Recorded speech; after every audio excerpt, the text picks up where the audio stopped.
नमस्कार साथियों, ये जो तस्वीर आप देख रहे हैं ना, ये बंदा है बिहार का। इन्होंने मुझे पूरी डिटेल अपनी डाली थी। बोला सर 2017 में मैं दुबई में था, कंपनी मेरी रीढ़ की हड्डी में प्रॉब्लम हो गई, कंपनी ने बेवकूफ़ बना के गोली दे के मुझे इंडिया भेज दिया, आज तक मेरा कुछ भी नहीं हुआ। इन्होंने विदेश मंत्रालय को भी लेटर लिखा, आप ये देख सकता है, ये बंदा ज़िंदगी में चल नहीं सकता, कंपनी ने इसको कुछ नहीं दिया। मैं नहीं चाहता कि मेरे जो भाई लोग हैं जो गल्फ़ में रहते हैं, भैया जो पढ़े लिखे उनकी बात नहीं करता, जिनका कॉलर वाइट है ना उनको छोड़ दो, वो तो तुरम खाएं। मैं ये बात करता हूँ जो ब्लू कॉलर जॉब हैं उनकी।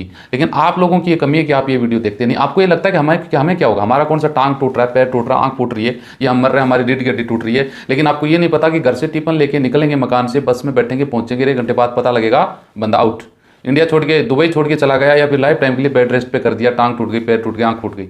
आपको इन चीज़ों का मतलब नहीं। लेकिन इस बंदे की लाइव एग्जांपल के साथ में डिटेल से यहाँ पे बताना वाला हूँ कि कंपनी में तो आपके साथ में दुर्घटना हो जाए, चोट हो जाए, मौत हो जाए, तो आपको क्या करना चाहिए, दुर्घटना का मुआवजा कैसे मिलेगा, क्या प्रोसेस होता है, आपको क्या करने की जरूरत है। अगर ये जानकारी आप ले लोगे तो भविष्य में आपके ये जानकारी काम आने वाली है, इसको कोई रोक नहीं सकता। मुआवजा भी कितना मिलेगा आपको, यहाँ पे बहुत सारे लोगों के सवाल होता है कि बहुत कितना मुआवजा मिलेगा, कब मिलेगा, उसका टाइम क्या होता है, प्रोसेस क्या होता है, पूरी डिटेल से बता देंगे। वीडियो पूरा देखिएगा, अच्छा लगे तो एक लाइक कर दीजिएगा, चैनल जरूर सब्सक्राइब करके रखिएगा ताकि हर रोज नई अपडेट आपको मिलती रहे। तो चलिए शुरुआत कर लेते हैं। देखिए, आपको कान और आंख दोनों खोल के आपको सुन लेना चाहिए कि किसी भी हाल में चाहे आपका कुछ भी हुआ हो, उसकी पूरी रिस्पॉन्सिबिलिटी कंपनी की रहेगी, आपकी नहीं है। कंपनी आपको चाहे कुछ भी बोले, आपके साहब जिनको आप बोलते हैं, सर बोलते हैं ना, वो 2 टके के सर होते हैं, नौकरी करते हैं, लेकिन वो जैसे ही प्रॉब्लम होती है आपका साथ छोड़ के कंपनी के गोद में जाके बैठ जाते हैं, क्योंकि वो उनको तनख्वाह देती है। यही समय का आज तक चलता है, फिल्मों में देखा होगा, सच्चाई है। लेकिन आपको अपनी बातें अडिग रहनी है कि पहली बात कि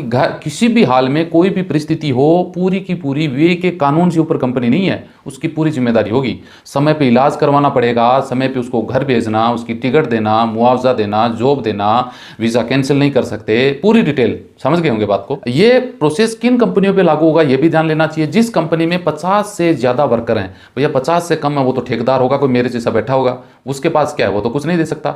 50 से ऊपर जिस कंपनी में काम कर रहे हैं कर्मचारी, उनके ऊपर ये प्रोसेस लागू होने वाला है। कंपनियां लापरवाही करती हैं, नो डाउट, ये 100%। कानून के हिसाब से कोई नहीं चलता भैया, कानून के हिसाब से पुलिस होती है, वही नहीं चलती। इंडिया में तो नहीं चलती भैया, वहां तो अलग बात होती है। आप यकीन करें, जो कंपनी की इतनी रिस्पॉन्सिबिलिटी बनती है कि आप वर्करों की है ना एक्टिविटी भी लिखित में होनी चाहिए कि कौन सा वर्कर कौन सा काम कर रहा है, कौन सा हार्ड काम कर रहा है, कौन सा रिस्की काम कर रहा है, उसकी जान जा सकती है। ये डिटेल मॉनिटरिंग होनी चाहिए वर्करों की। बहुत सारे वर्कर होते हैं जो रिस्की काम करते हैं, उनकी मॉनिटरिंग कंपनी को करना चाहिए ताकि समय पे उनके साथ कोई दुर्घटना हो तो उनको कंपनी इलाज प्रोवाइड करवाया जा सके। एक कंपनी 50 वर्करों से ज़्यादा हायर करने वाली है, वो किसी भी प्रकार से संबंधित कोई भी बीमारी हो, चोट हो, घायल हो, कर्मचारी का इलाज हो, मुआवजा देने के लिए बाध्य है, उसको देना पड़ेगा। ये आपको लेकिन पक्का पता होना चाहिए, तभी ये संभव होगा। वरना तो भैया आपकी दिक्कत हुई, थोड़ा दिन रखा, इंडिया पैक कर दिया, टाटा जी बाय बाय, यहाँ आके रोते रहना।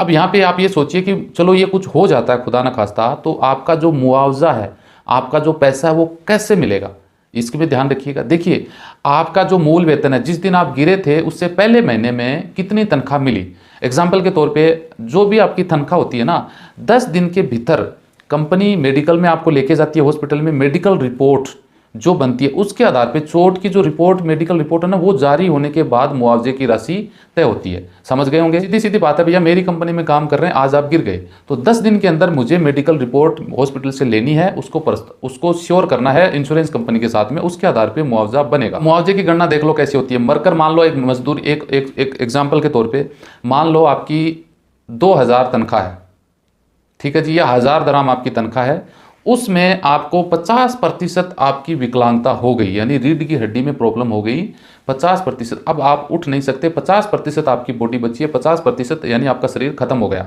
तो आपकी जो तनख्वाह है वो 24 महीने की, अगले जो 2 साल हैं उसमें 24 महीना गुणा 50%, यानी 12,000 दराम का मुआवजा आपका बनेगा, जो कंपनी को देना होगा।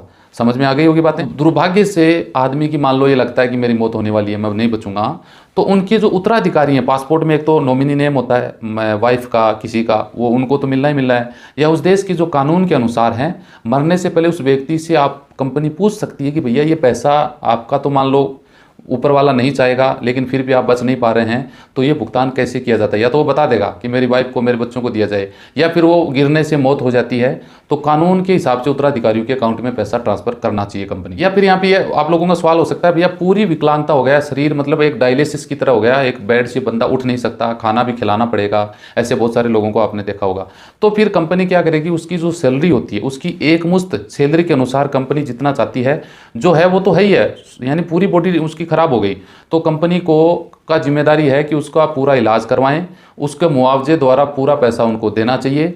और कई बार ये होता है कि जब तक आपका मुआवजे का हिसाब नहीं हो जाता, आपसे आपका पैर टूटा, कुछ भी हुआ, या बॉडी खत्म हो गई एक अलग इश्यू होता है, लेकिन आप कुछ घायल हो गए और आप कंपनी में काम नहीं कर सकते, लेकिन कंपनी आपको इस बंदे को ऐसे ही निकाला था कि तुझे पैसे तेरे घर भेज देंगे, तू चला जा। जब तक आपका मुआवजे का हिसाब नहीं हो जाए तब तक कंपनी आपका अग्रीमेंट कैंसिल नहीं कर सकती, वीज़ा कैंसिल नहीं कर सकती, आपको जॉब से नहीं निकाल सकती और उनका इलाज उनको करवाना पड़ेगा। तो ये बातें आपको समझ में आ गई। एक वर्कर, बता दूं, मुआवजा मिलने से पहले अग्रीमेंट खत्म करता है। मान लो आपको लगता है कि यार नहीं, मैं मुआवजा खत्म, मुझे अग्रीमेंट खत्म करके घर जाना है, तो अभी आपके अधिकार हैं वो सुरक्षित रहेंगे। ये नहीं कि कंपनी ने बेवकूफ़ बना के आपको इंडिया भेज दिया और पीछे से आपको कुछ नहीं दिया। उसका भी एक समाधान है, उसका टाइम होता है, उस टाइम तक आप इंडिया में बैठ के या आपका उधर है उनके खिलाफ में, कंपनी के खिलाफ में एक्शन ले सकते हैं, आपके अधिकार सुरक्षित हैं, कंपनी को आपको मुआवजा देना पड़ेगा। अब यहाँ पे बात कर लेते हैं भैया दुर्घटना की रिपोर्ट कैसे कर सकते हैं। तो देखिए, सरकार ने है ना मोहरे के द्वारा टोल फ्री नंबर भी दे रखे हैं।